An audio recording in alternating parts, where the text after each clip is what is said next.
I'm Hadad, and today I'd like to talk about wood anatomy and the basic parts of the tree. The outer layer of the tree is bark, there to protect the tree from the weather and insects. Second layer, the inner bark, or bast, is a living bark. And basically what it does, it moves food from the leaves to the growing parts of the tree. Next layer, cambium. It's a one-cell layer.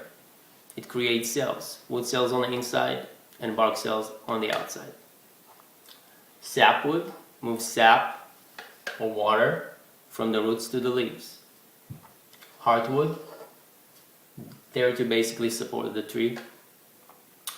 Rays, which go perpendicular to the trunk. Now how all this is looking out in the field. So I brought a few examples.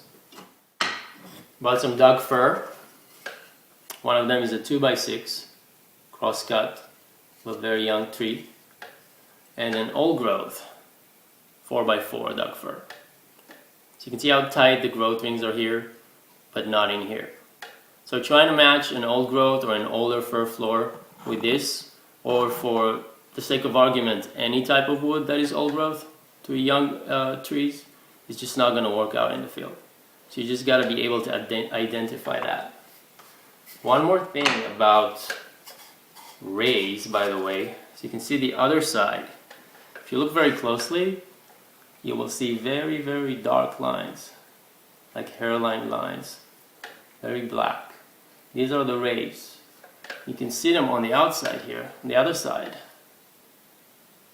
And that's usually where the wood checks, or gaps, or fractures, whatever you want to call it, when it starts drying. I brought a piece of white oak quarter sawn, vertical grain, that shows the rays running across the plank. So next time you're doing a floor and you don't know what this is, now you know it's rays. Transports and holds food inside the tree. So if you're doing a flat sawn floor, which looks like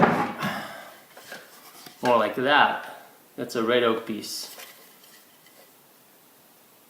And you have a plank that has rays in it, it's probably quartered and does not belong in there. Knowing your wood is also knowing the characteristics of the wood. So if you're working with exotics, it's a whole different story. Yes, you need to know the parts, but you also need to know other things. These guys are very different from your basic oaks. That's a piece of cocobolo that I planed down. It doesn't have any finish on it.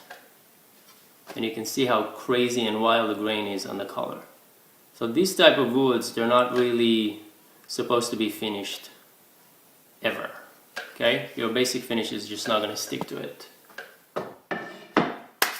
And last but not least, some burnt wood. What I'd like for you to see in here basically is see where it burnt. You can see the gaps, the cracks, the body. To me, that is the tissue, that is the real anatomy of wood. Once it starts burning, you can really see what it does. You can really identify all the small, tiny microscopic parts. Again, this is a crosscut, so you can see where it fractured. So that's pretty much all about basic parts of the tree. If you want to do stuff like that, which that's a very basic design, you got to be able to know your wood parts and how to work your wood, and that'll make you a better craftsman.